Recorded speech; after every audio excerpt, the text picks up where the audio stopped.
नमस्कार. आज बनवत आहोत झणझणीत आणि टेस्टी 10 मिनिटात तयार होणारा पास्ता. सर्वात आधी कढईमध्ये पाणी गरम करून घ्यायचं आहे. त्याच्यामध्ये तेल टाकायचं आहे, मीठ टाकले.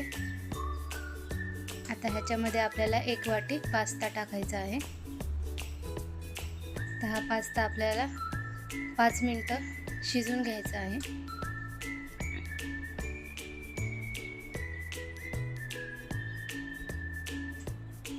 तर हा आपला पास्ता शिजून झालेला आहे. तर हा आपल्याला एका चाळणीमध्ये टाकून आता कढईमध्ये तेल टाकायचं आहे. त्याच्यामध्ये शिजून घेतलेला पास्ता टाकायचा आहे, परतून घ्यायचं आहे. आणि आता आपल्याला त्याच्यामध्ये पास्ता मसाला टाकायचा आहे.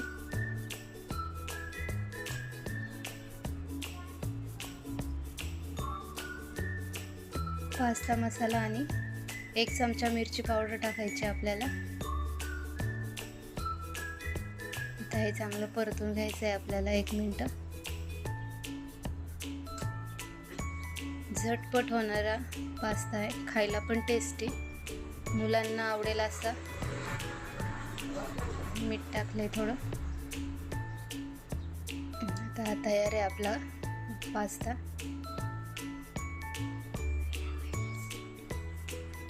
व्हिडिओ आवडला असेल तर लाईक, शेअर आणि सबस्क्राईब नक्की करा.